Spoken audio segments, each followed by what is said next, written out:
दोस्तों, welcome to अपना सपना JRF and welcome to this video. आज की इस वीडियो में हम करने वाले हैं PYQs practice for CSIR net life science. आइए वीडियो शुरू करते हैं और देखते हैं आज कौन से क्वेश्चन को हम प्रैक्टिस करने वाले हैं। तो देखिएगा, आज की इस वीडियो में जो क्वेश्चन हम प्रैक्टिस करने वाले हैं वो बायोकेमिस्ट्री से हैं और जो पेपर हमारा नेट जून 2023 में हुआ था उसके अंदर बायोकेमिस्ट्री से मॉर्निंग शिफ्ट में जो क्वेश्चन आए हैं पार्ट सी के अंदर, वो हम आज की वीडियो में डिस्कस करने वाले हैं। ठीक है, तो लास्ट की वीडियो में मैंने आपको बताया था कि जो जून 2023 का पेपर है उस पेपर के अंदर बायोकेम वाला जो सेक्शन है, बायोकेमिस्ट्री वाला जो सेक्शन है, उसमें पार्ट बी के क्वेश्चन आते हैं और पार्ट सी के आते हैं। तो पार्ट बी के जो क्वेश्चन हैं वो 4 थे और वो हमने लास्ट वीडियो में डिस्कस कर लिए हैं। आई होप आपने वीडियो देख ली होगी, नहीं अगर देखी है तो ये वीडियो आपको इस वीडियो के लास्ट में विजिबल हो जाएगी, आप जा करके देख सकते हैं। और आज की वीडियो में हम पार्ट सी के क्वेश्चन को डिस्कस करने वाले हैं जो कि 6 क्वेश्चन हैं। मतलब इस पेपर के अंदर बायोकेमिस्ट्री से पार्ट सी के अंदर 6 क्वेश्चन आए हैं, उनको हम आज की वीडियो में डिस्कस करने वाले हैं। ठीक है, चलिए देखते हैं अपना आज का सबसे पहला क्वेश्चन कौन सा है। तो क्वेश्चन आईडी है 071 और क्वेश्चन में आपसे पूछा है what is the pH of a 10⁻⁻7 molar solution of HCl। यानी आपके पास एक सॉल्यूशन है HCl का जिसके अंदर जो H पॉजिटिव है उसका कॉन्सेंट्रेशन है 10⁻⁻7 मोलार। आपको उसका पीएच बताना है। तो पीएच पर मैंने एक डिटेल में वीडियो बना रखी है, वहां मैंने आपको बताया था कि अगर 10 टू दी पावर जो भी दिया होता है, जैसे मानो हाइड्रोजन की जो कॉन्सेंट्रेशन है वो 10 टू दी पावर में होती है, पावर में जो भी वैल्यू आपको दी होती है वो पीएच हो जाता है। लेकिन यहाँ इस केस में ऐसा नहीं होगा। देखो क्यों नहीं होगा, हमने पढ़ा है कि जो 7 pH है वो प्योर वाटर का होता है, यानी जब पानी बिल्कुल प्योर होता है उसका pH 7 होता है। लेकिन यहाँ आपको कहा है क्वेश्चन में सॉल्यूशन ऑफ HCl, मतलब उसमें HCl भी है, तो उसको हम प्योर वाटर तो नहीं मान सकते हैं। तो हम सीधा यहाँ ऐसा नहीं बोलेंगे कि जो pH है वो 7 हो जाएगा, क्योंकि अगर 7 कहेंगे तो इसका मतलब है कि प्योर वाटर है, लेकिन प्योर वाटर तो है नहीं, सॉल्यूशन ऑफ HCl है। तो यहाँ हमें चीज़ें फाइंड आउट करनी पड़ेंगी। देखो कैसे करते हैं, अगर ऐसा क्वेश्चन आ जाए तो आपके पास ये एक बीकर है, इस बीकर में पानी है, H2O है, साथ में HCl भी है। तो इस पूरे सॉल्यूशन में H पॉजिटिव आयन की कितनी कॉन्सेंट्रेशन है उसके बिहाफ पर हम pH को फाइंड करेंगे।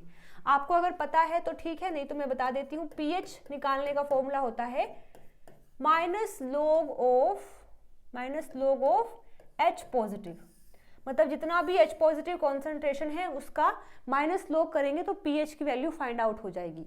H पॉजिटिव कहाँ से लेते हैं, सॉल्यूशन में। तो सॉल्यूशन में पानी भी है और HCl भी है, दोनों के H पॉजिटिव को ऐड करेंगे, इस फॉर्मूले में रखेंगे और pH को फाइंड आउट कर लेंगे। ठीक है, तो क्वेश्चन में गिवन है कि HCl जो है वहाँ जो H पॉजिटिव की कॉन्सेंट्रेशन है वो 10⁻⁻7 होती है, 7 है, क्वेश्चन में दिया है। और पानी के केस में जो H पॉजिटिव होते हैं वो भी 10⁻⁻7 होते हैं। कैसे, H2O जो है वो कन्वर्ट होता है H positive plus OH negative में। H पॉजिटिव होते हैं 10⁻⁻7 और OH नेगेटिव भी होते हैं 10⁻⁻7। जिस वजह से इन दोनों का इफेक्ट जो है कैंसिल आउट हो जाता है और पानी का जो pH है वो न्यूट्रल होकर के 7 हो जाता है। ठीक है, ये नॉर्मली हम पढ़ते हैं, ऐसा होता है। तो हमारे सॉल्यूशन में पानी का जो H पॉजिटिव है वो ऑलरेडी हमें पता होता है 10⁻⁻7 है, और क्वेश्चन में HCl का भी कितना दिया है, 10⁻⁻7 दिया है। यानी इस पूरे सॉल्यूशन में 10⁻⁻7 मोलार कॉन्सेंट्रेशन तो है H2O के, H पॉजिटिव की, और 10⁻⁻7 मोलार कॉन्सेंट्रेशन ही है HCl के H पॉजिटिव की। यानी इस पूरे कंटेनर में जो H पॉजिटिव आयन की कॉन्सेंट्रेशन है वो क्या हो जाएगी, 10⁻⁻7 प्लस 10⁻⁻7। कैसे ऐड करते हैं, 2 × 10⁻⁻7। ये किसके हैं, H पॉजिटिव वाटर वाले, और ये H पॉजिटिव HCl वाले। तो टोटल जो H पॉजिटिव है हमारे पास इस सॉल्यूशन में वो 2 × 10⁻⁻7 है। बस अब इसको हम यहाँ रखेंगे, अपना आंसर निकाल लेंगे। तो pH is equal to minus log H positive कितना है 2 × 10⁻⁻7। ठीक है, आपको पता ही होगा कि जब log की अंदर मल्टीप्लाई करते हैं, मतलब इसको अंदर ऐड करेंगे, तो जहां मल्टीप्लाई होता है वहां प्लस हो जाता है, और अगर यहाँ डिवाइड होता तो वो माइनस हो जाता। ठीक है, अगर यानी मतलब मल्टीप्लाई है तो प्लस हो जाता है, डिवाइड है तो माइनस हो जाता है। तो यहाँ अगर मल्टीप्लाई है तो कैसे करेंगे, देखो pH is equal to, minus को फिलहाल बाहर रख लेते हैं, यहाँ हो जाएगा log 2 प्लस log 10⁻⁻7। ठीक है, log 2 की वैल्यू होती है 0.3, तो यहाँ 0.3 रखेंगे। और आपको पता है इसको कैसे सोल्व करते हैं, log में जो भी पावर में होता है वो आगे मल्टीप्लाई हो जाता है, तो यहाँ -7 को हम आगे लिखेंगे, प्लस यहाँ से माइनस, तो -7 log 10। log 10 की वैल्यू 1 होती है, तो it will be pH is equal to -0.3 - 7। 7 में से 0.3 जाएगा तो कितना बचेगा, pH is equal to minus, और माइनस का यहाँ बड़ा है तो माइनस, 7 में से 0.3 गए तो बचा है 6.7।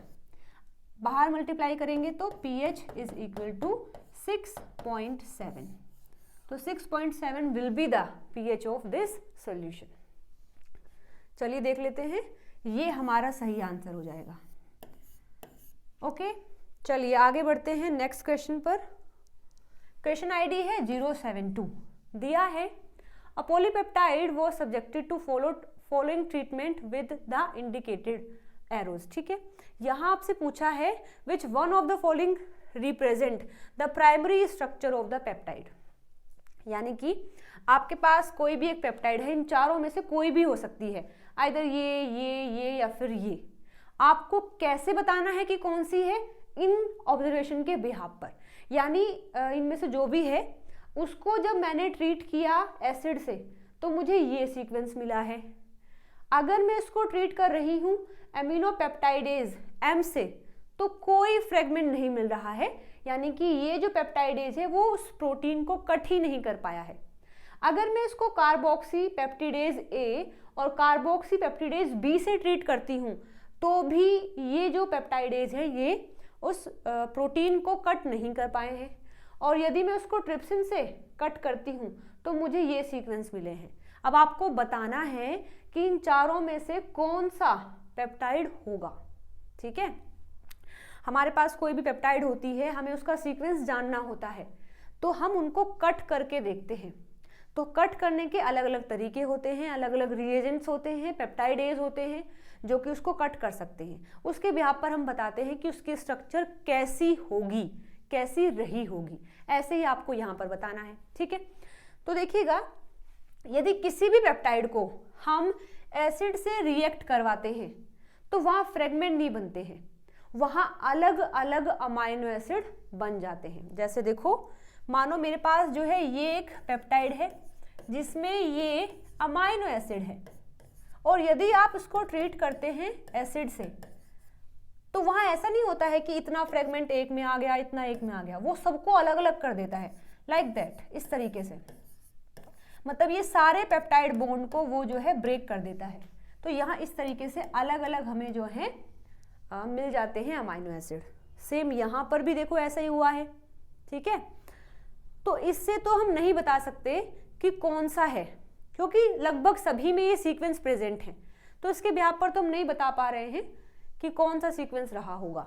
लेकिन आगे देखो, सेकंड को और थर्ड को अगर पढ़ते हैं, एमिनोपेप्टिडेज क्या होते हैं। एमिनोपेप्टिडेज पेप्टाइड का जो एंड टर्मिनस होता है उस पर कट करते हैं। जो कार्बोक्सी पेप्टाइडेज होते हैं वो सी टर्मिनस जो होता है उस पर कट करते हैं। जैसे देखो, हमारे पास मानो ये पेप्टाइड है और एक जो एंड है उस पर एन फ्री होता है, एक पर C फ्री होता है, तो जिस साइड N फ्री है उसको हम बोलते हैं N टर्मिनस, और जहां C फ्री होता है उसको बोलते हैं हम C टर्मिनस। तो अगर मैं यहां लेके आती हूं अमीनो पेप्टिडेज को, तो वो यहां कट करता है, यहां इस तरीके से, जबकि जो कार्बोक्सी पेप्टिडेज होता है वो यहां कट करता है C पर। लेकिन देखा गया है कि जब इससे कट किया, इससे कट किया, तो कोई फ्रेगमेंट नहीं मिला। इसका मतलब क्या है, साफ साफ नजर आता है कि हमारी पेप्टाइड में ना ही तो N टर्मिनस है ना ही C टर्मिनस है। तो फिर क्या है, तो फिर ये है कि हमारी जो पेप्टाइड है वो कुछ ऐसी रही होगी, सर्कुलर होगी, जिस वजह से ना ही तो कोई N टर्मिनस है ना ही कोई C टर्मिनस है। इसी वजह से ये जो पेप्टाइडेज हैं ये कट नहीं कर पाए हैं। तो इन दोनों स्टेटमेंट से हम अपने आंसर पर आ गए हैं। इन चारों में देखिएगा, ये लीनियर है, मतलब ये हमारा आंसर नहीं होगा, क्योंकि जो लीनियर है उसमें एक N टर्मिनस होगा, एक C टर्मिनस होगा, और अगर है तो यहाँ कोई ना कोई फ्रेगमेंट मिलना चाहिए था, लेकिन नहीं मिला, तो मतलब ये भी नहीं है, ये भी नहीं है, ये भी नहीं है। That will be the answer, क्योंकि ये एक सर्कुलर पेप्टाइड है, इसमें कोई भी N और C टर्मिनस नहीं है, इसी वजह से ये दोनों कोई भी फ्रेगमेंट जनरेट नहीं कर पाए हैं। ओके, आगे देखिए, इसमें लिखा है अगर हम उसको ट्रिप्सिन, वैसे अपने आंसर पर हम आ गए हैं, ये हमारा आंसर है, लेकिन फिर भी मैं आपको बता देती हूँ। जो ट्रिप्सिन है follow by the adamant degradation of the separated product, तो हमें कुछ इस तरीके से मिला है। अब देखो, ट्रिप्सिन जो है ये भी एक पेप्टाइडेज है, मतलब पेप्टाइड को कट करता है, लेकिन ये स्पेसिफिक कट लगाता है। स्पेसिफिक इन द सेंस कि ऐसा नहीं है कि कोई भी अमाइनो एसिड आया उस पर ये कट कर देगा, इसके फिक्स होते हैं। कौन कौन होता है, एक आर्जिनिन होता है, एक लाइसिन होता है। जहां भी आर्जिनिन लाइसिन होगा वहां पर ट्रिप्सिन जो है आकर के कट कर देगा। अगर पूरी पेप्टाइड में ट्रिप्सिन नहीं, पूरी पेप्टाइड में अगर आर्जिनिन और लाइसिन नहीं होगा तो ये कट नहीं कर पाएगा, लेकिन ट्रिप्सिन ने कट किया है और हमें ये दो सीक्वेंस मिले हैं। तो कट कैसे लगा होगा, देखो यहाँ आर्जिनिन है तो यहाँ कट लगा है, और लाइसिन है तो यहाँ कट लगा है। अब एक कट यहाँ लगा है, एक यहाँ लगा है, तो एक फ्रेगमेंट तो हमें ये वाला मिलेगा और एक फ्रेगमेंट हमें ये मिलेगा। देखो कुछ ऐसे मिला हुआ है, देख सकते हैं, cysteine, glycine, leucine, phenyl alanine और आर्जिनिन, इतना सेगमेंट मिला है। और दूसरा क्या है, थ्रियोनिन, एलेनिन, मिथ्योनिन, और ये क्या है, ग्लूटामिन और लाइसिन। इस तरीके से हमें ये मिले हैं। तो हमारा सही आंसर ये फोर्थ वाला ही हो जाएगा। ओके, थोड़ा सा और मैं आपको इसके बारे में बता देती हूँ।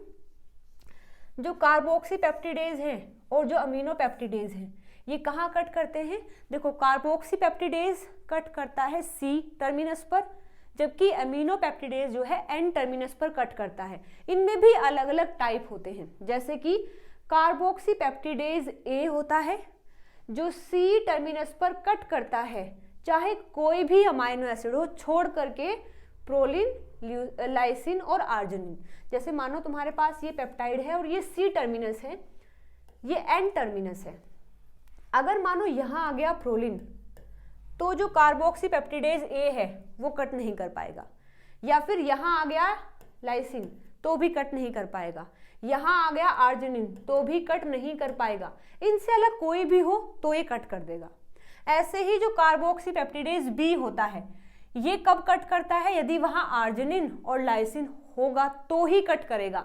जैसे मानो ये है N टर्मिनस, ये है C टर्मिनस, यहाँ आ गया है प्रोलिन, तो ये जो है कार्बोक्सी पेप्टिडेज B, ये कट नहीं करेगा। ये कट कब करता है, यदि यहाँ या तो आर्जिनिन आए या तो लाइसिन आए। ठीक है, ऐसे ही जो कार्बोक्सी पेप्टिडेज C जो होता है वो एक्ट करता है C टर्मिनस पर, कोई भी अमाइनो एसिड हो सकता है, ये किसी पर भी कट कर देगा। जो amino peptidase catalyse the cleavage of amino acid from the amino terminus of the protein, और जो अमीनो पेप्टिडेज M जो हमारे क्वेश्चन में भी दिया है, ये क्लीव करता है all free N terminal residue, यानी N पर कोई भी अमाइनो एसिड हो, ये जो अमीनो पेप्टिडेज M होता है ये कट कर देता है।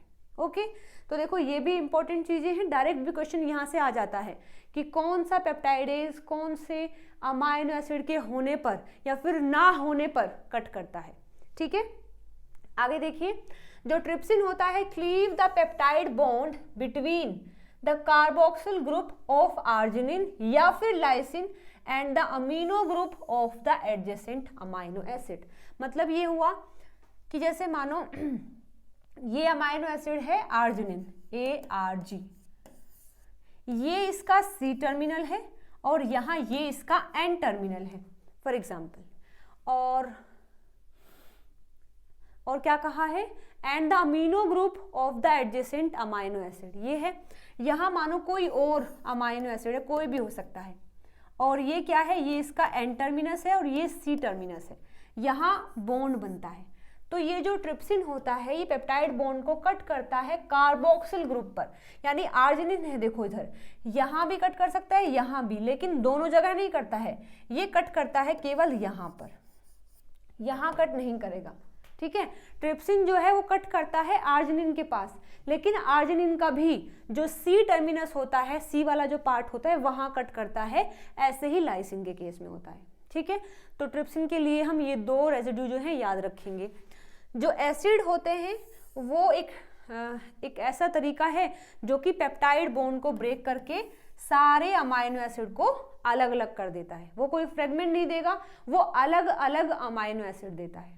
ठीक है, तो इन सब के बिहाफ पर हम देख सकते हैं हमारा आंसर जो है ये हो जाएगा 4th option.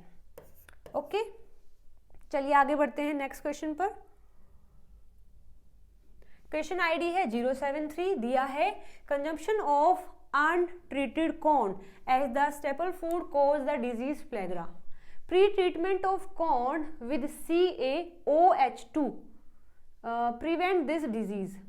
Given below are option listing possible effect of CaOH2 treatment column X and the enzyme effects column Y. Question में दिया है कि यदि आप अनट्रीटेड कॉर्न खाते हैं, कॉर्न मतलब जो मक्का होता है उसे आप खाते हैं तो एक डिसीज हो जाती है, बीमारी हो जाती है जिसका नाम है प्लेग्रा। लेकिन यदि आप कॉर्न को पहले ट्रीट कर देते हैं कैल्शियम हाइड्रोक्साइड के साथ में, CaOH2 के साथ में, और फिर आप कॉर्न को अगर खाते हैं तो ये डिसीज नहीं होती है। मतलब आपने अगर कॉर्न खाया है बिना ट्रीट किए तो आपको डिसीज हो जाएगी, लेकिन यदि आप पहले कॉर्न को ट्रीट कर देते हैं कैल्शियम हाइड्रोक्साइड से और फिर उसको खाते हैं तो वो डिसीज हमें नहीं होती है। क्वेश्चन में पूछा है कि CaOH2 ऐसा क्या करता है कॉर्न के साथ में कि वो डिसीज को नहीं होने देता है। ये आपसे क्वेश्चन में पूछा है कि कौन सा आंसर यहाँ सही है। चलिए बात करते हैं कि ये जो डिजीज है ये कैसे होती है। तो pellagra is a nutritional disorder caused by a deficiency of niacin और tryptophan and amino acid. Pellagra disease कब होती है?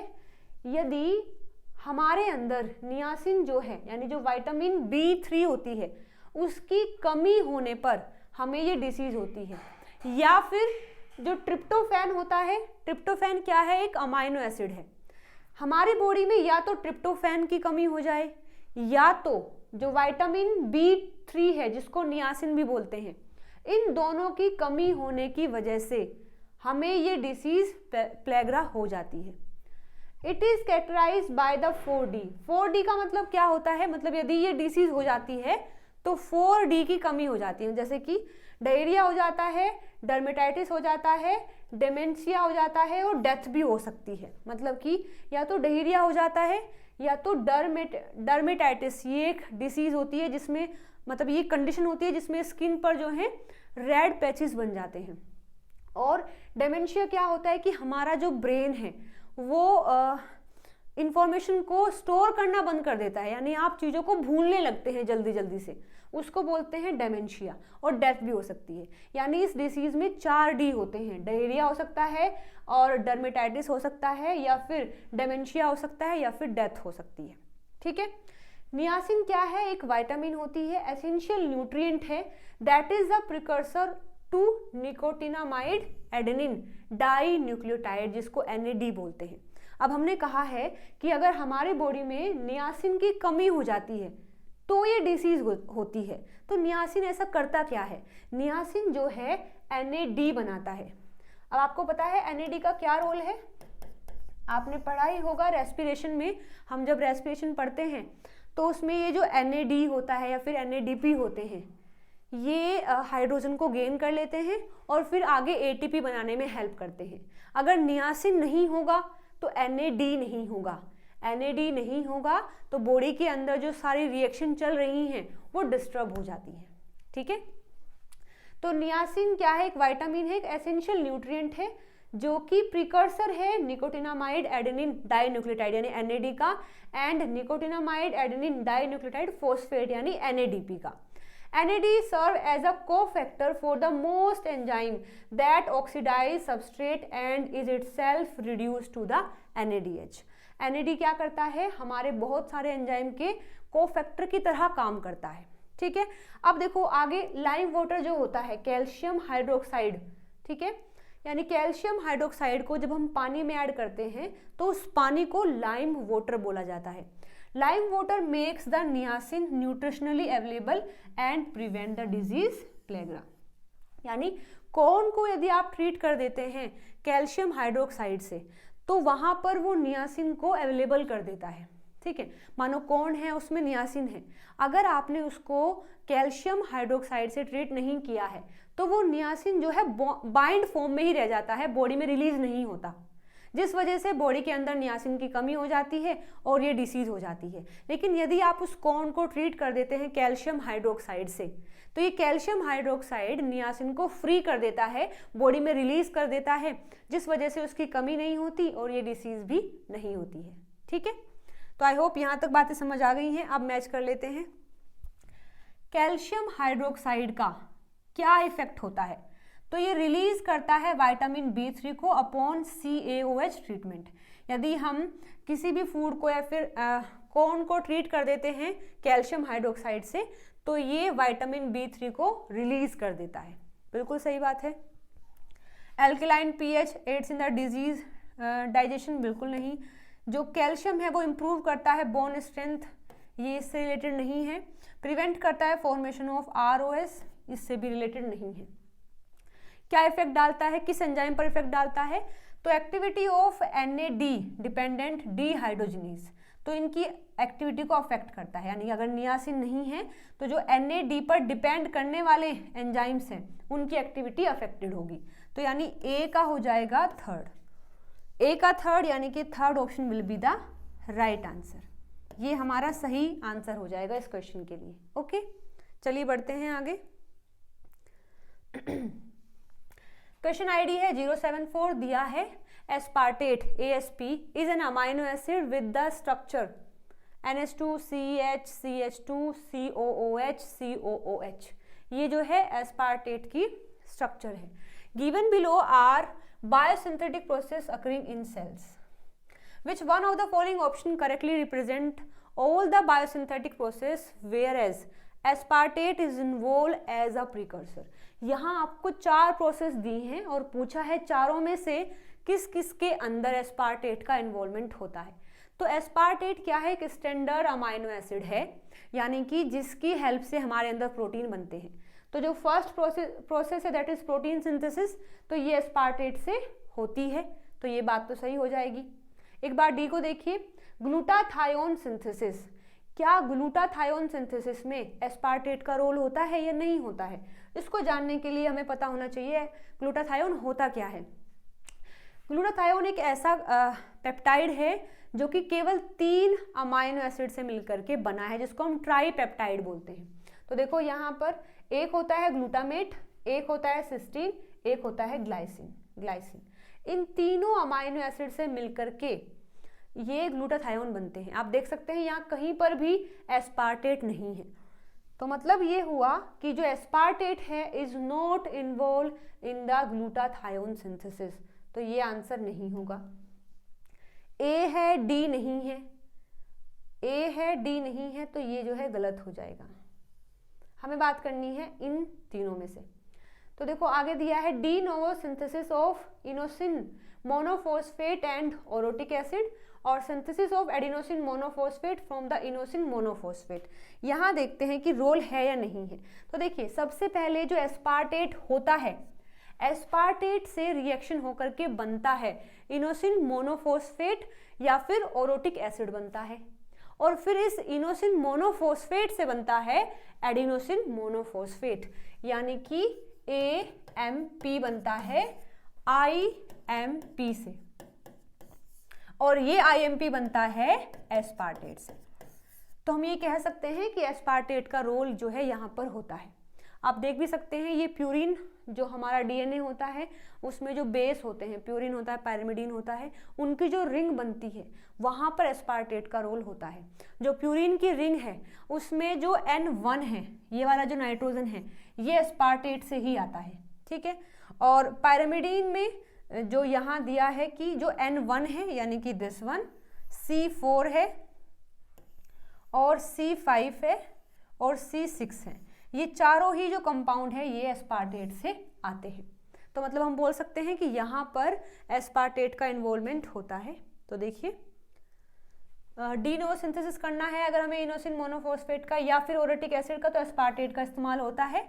ऐसे ही अगर हमें एडिनोसिन मोनोफॉस्फेट बनाना है इनोसिन मोनोफॉस्फेट से, तो ये भी एस्पार्टेट से ही इन्वॉल्व होगा। तो ABC will be the answer, यानी कि fourth option will be the right answer. चलिए आगे बढ़ते हैं। क्वेश्चन आईडी है 075, दिया है the following statement are made regarding conversion of pyruvate to acetyl coenzyme A going from glycolysis to citric acid cycle। ये क्वेश्चन जो है दिया है तुम्हें लिंक रिएक्शन से। लिंक रिएक्शन कब होती है? जब सेल के अंदर ग्लूकोज कन्वर्ट होता है पायरुवेट में, और ये जो पायरुवेट है ये जाता है माइटोकॉन्ड्रिया में, फिर ये पायरुवेट कन्वर्ट होता है, ये पायरुवेट जो है कन्वर्ट होता है एसिटाइल कोएंजाइम A में, और फिर ये इन्वॉल्व होता है क्रेब्स साइकिल में। तो यहाँ पर ये जो रिएक्शन होती है इसको बोलते हैं लिंक रिएक्शन, जिसमें पायरुवेट कन्वर्ट होता है एसिटाइल कोएंजाइम A के अंदर। तो ये जो लिंक रिएक्शन है इसके रिगार्ड में हमें यहाँ पर ये क्वेश्चन दिया हुआ है। पूछा है ऑक्सीडेशन कहाँ है, आपको बताया है oxidation of pyruvate to acetyl coenzyme A is a reversible process. मतलब कि ऐसा होता है कि पायरुवेट से कोए बन जाता है, मतलब ये बन जाता है, और फिर ये फिर से पायरुवेट में कन्वर्ट हो जाता है। क्या ऐसा होता है या नहीं होता है? बिल्कुल नहीं, ऐसा तो हमने कभी नहीं पढ़ा है।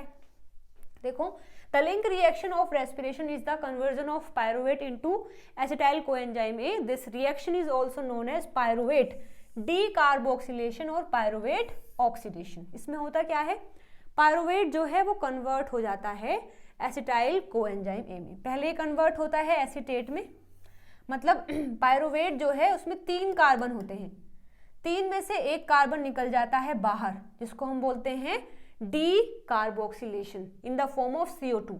फिर वो कन्वर्ट होता है एसीटेट में, एसीटेट में रह जाते हैं 2 कार्बन, फिर आता है कोएंजाइम A, ये साथ मिलकर के बना देता है एसिटाइल कोएंजाइम A। इस रिएक्शन को ही हम लिंक रिएक्शन बोलते हैं, और ये रिएक्शन बिल्कुल भी रिवर्सिबल नहीं होती। मतलब जैसे ही एक बार पायरुवेट कन्वर्ट हुआ एसिटाइल कोएंजाइम A में, ये फिर से पायरुवेट में कन्वर्ट नहीं हो सकता है, ठीक है। तो हमारा ये जो फर्स्ट स्टेटमेंट है ये गलत हो जाएगा। ए क्या है, गलत है। Pyruvate is transported into the mitochondria by a transporter. तो क्या ये बात सही है?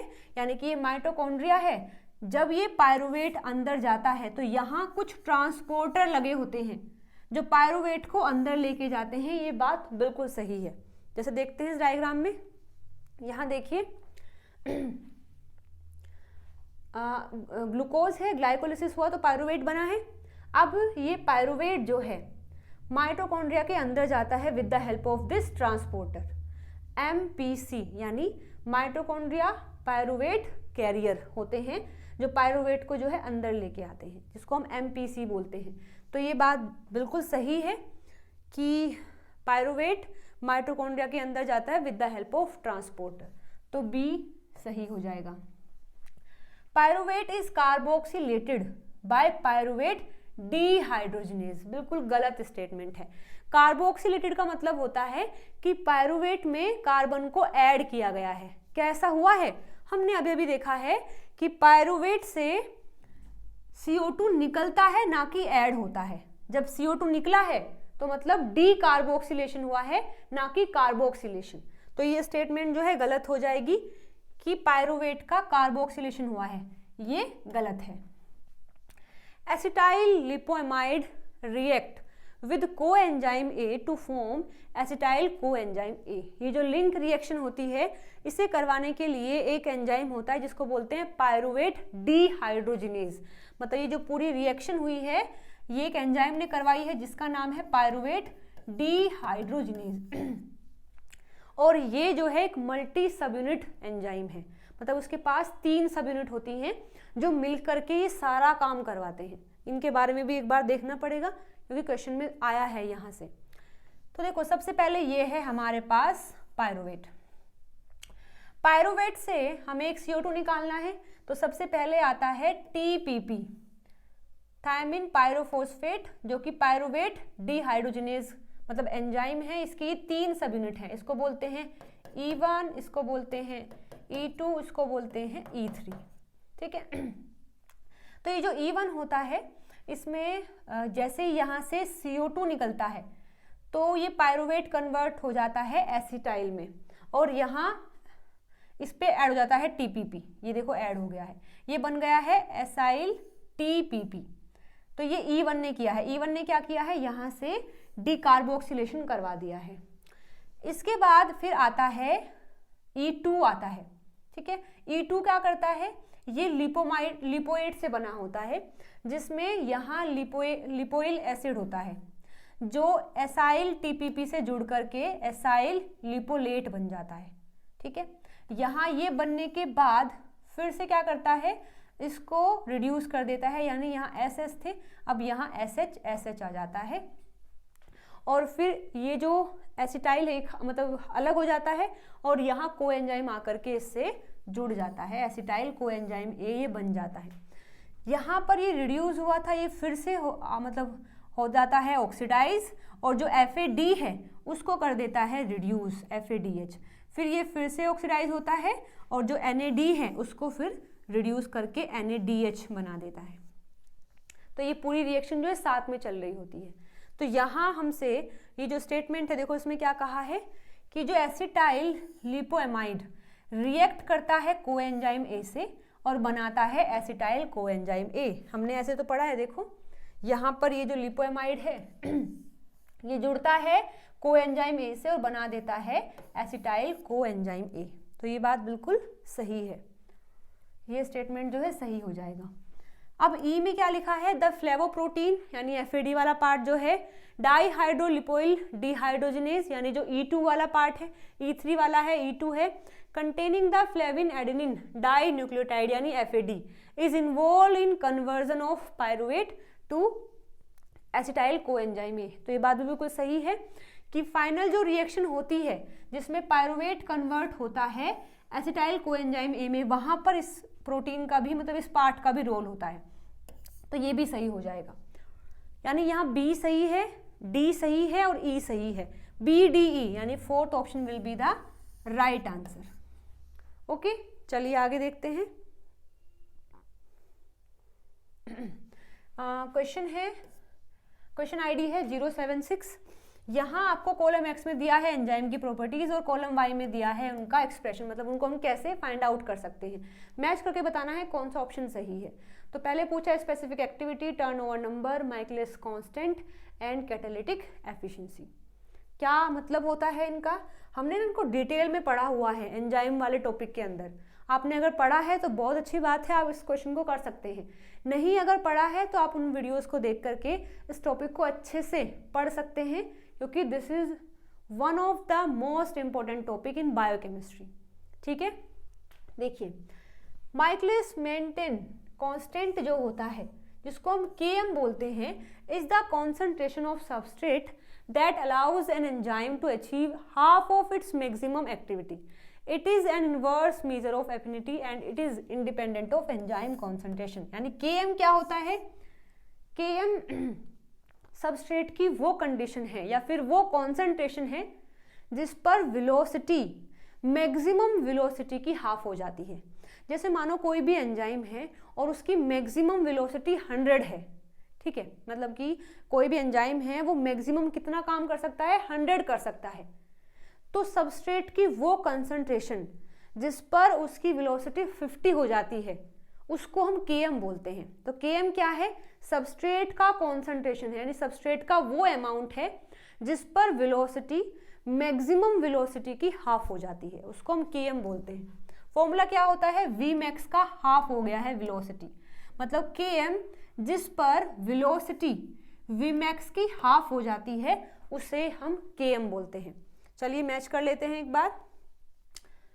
तो Km क्या हो जाएगा? Vmax अपॉन 2, यानी सबस्ट्रेट की कॉन्सेंट्रेशन जिस पर velocity become half of the maximum velocity, ठीक है। तो C का हो जाएगा सेकंड।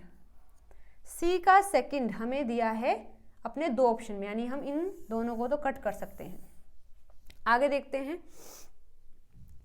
टर्न ओवर नंबर क्या होता है। Describe how many substrate molecule are transformed into product per unit time by a single enzyme, ठीक है, मतलब एक सिंगल एंजाइम एक यूनिट टाइम में कितने सबस्ट्रेट को प्रोडक्ट में कन्वर्ट करता है उसे उसका टर्न ओवर नंबर बोलते हैं, ठीक है।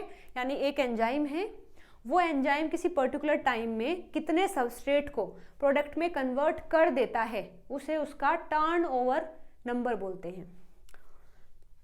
या फिर ऐसा बोल सकते हैं it is the maximum rate at which a single active site of an enzyme convert molecular substrate into product. It is also known as Kcat। इसको हम Kcat भी बोलते हैं। फॉर्मूला क्या है, कैसे फाइंड आउट कर सकते हैं? Kcat या फिर turn over number it is equal to Vmax upon mole of enzyme, यानी कि Vmax सारा काम टोटल कितना हुआ है अपॉन में एंजाइम के मोल कितने हैं, ऐसे निकालते हैं। तो Kcat क्या हो जाएगा? Vmax अपॉन में मोल ऑफ एंजाइम। तो देखो Vmax अपॉन में मोल ऑफ एंजाइम, यानी कि ये हो जाएगा टर्न ओवर नंबर। B का हो जाएगा थर्ड। B का थर्ड हमें दिया है केवल थर्ड ऑप्शन में, तो ये भी हम कट करके अपने सही आंसर पर आ गए हैं। अब बचा है catalytic efficiency and specific activity. Catalytic efficiency is a measure of an enzyme's turnover number or the constant of the reaction. It is also known as the specific constant. मतलब कैटालिटिक एफिशिएंसी क्या बताती है? वो enzyme के turnover number को major करती है कि एक पर्टिकुलर एंजाइम का कितना टर्नओवर नंबर है, यानी वो कितने समय में कितने सबस्ट्रेट को कितने प्रोडक्ट में कन्वर्ट कर सकता है या कर देता है। ये फाइंड आउट करने के लिए हम कैटालिटिक एफिशिएंसी का इस्तेमाल करते हैं, जो होता है Kcat अपॉन में Km। इसे बोलते हैं उसका कैटालिटिक एफिशिएंसी। अच्छा, स्पेसिफिक एक्टिविटी क्या होती है? Is the amount of enzyme activity per unit of protein. हमें पता है कि मोस्टली जो एंजाइम होते हैं वो प्रोटीन से बने होते हैं। तो मानो हमारे पास कोई भी प्रोटीन है, अब वो प्रोटीन में से कितने एक्ट कर रहे हैं एज अ एंजाइम, उसे उसकी स्पेसिफिक एक्टिविटी बता देती है।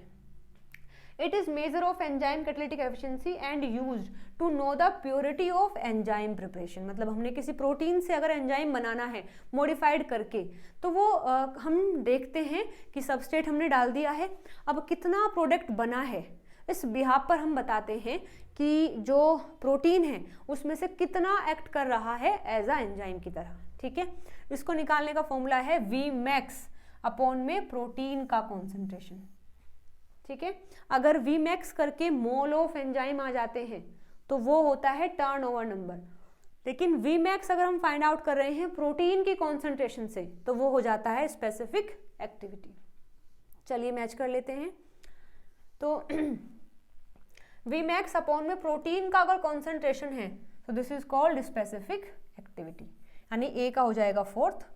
और कैटालिटिक एफिशिएंसी क्या होती है? Kcat अपॉन में Km, यानी D का हो जाएगा 1। तो third option will be the right answer. Okay, तो इस पेपर में 6 क्वेश्चन आए थे, 6 के 6 क्वेश्चन हमने डिस्कस कर लिए हैं।